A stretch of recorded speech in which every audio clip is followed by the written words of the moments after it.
सध्याच्या America, Israel आणि Iran यांच्यातील संघर्ष हा अत्यंत गंभीर आणि विस्तृत स्वरूपाचा आहे. 28 फेब्रुवारीला अमेरिकेनं आणि इस्रायलनं इराणवर संयुक्त हवाई हल्ले सुरू करून त्याचे बरेच सैन्य ध्येय आणि इराणच्या लष्करी ढांच्यांवर मोठे हल्ले केले. त्यामुळे हजारो हल्ले नोंदवले गेलेत आणि संघर्षाचे तीव्र परिणाम दिसत आहेत.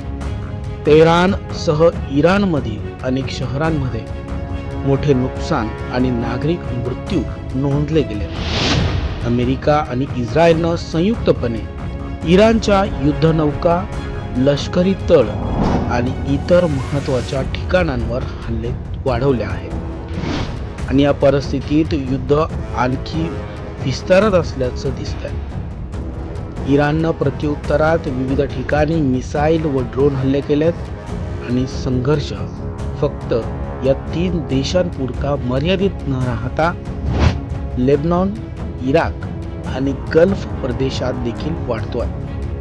हे युद्ध आता काही दिवस टिकलं असून अनेक देश राज्यस्तरावर भीती व्यक्त करतायत. या युद्धाचा प्रभाव केवळ मध्य पूर्वेपुरता नाही तर जागतिक अर्थव्यवस्था आणि बाजारावर देखील मोठा आहे.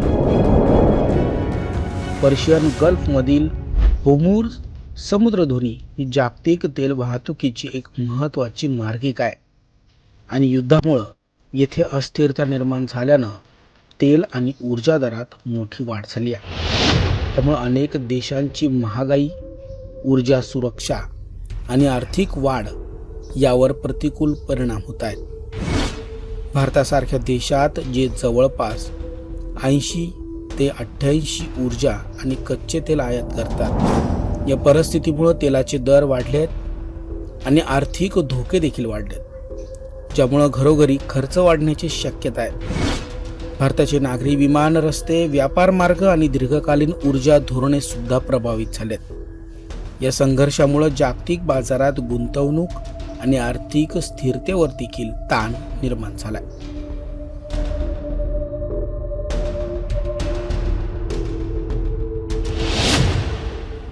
भारतानं या युद्धावर संतुलित आणि शांततामय निर्णय ठरवला आहे.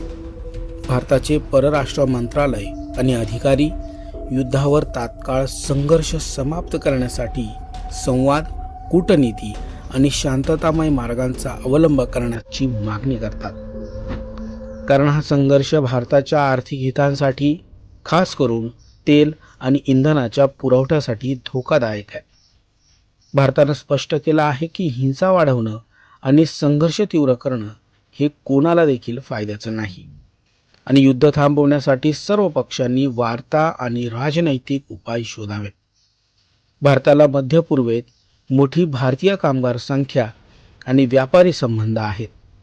त्यामुळे युद्धाचा वाढता ताण भारताच्या नागरिकांसाठी आणि व्यापारी वातावरणासाठी गंभीर समस्या निर्माण करू शकतो आणि या पार्श्वभूमीवर भारत सरकारनं आपल्या नागरी लोकांसाठी सुरक्षितता सूचना जारी केल्या आहेत, ज्या दर्शवतात की भारत आपल्या नागरिकांची सुरक्षितता आणि आर्थिक स्थिरता संरक्षित करण्यावर भर देतोय.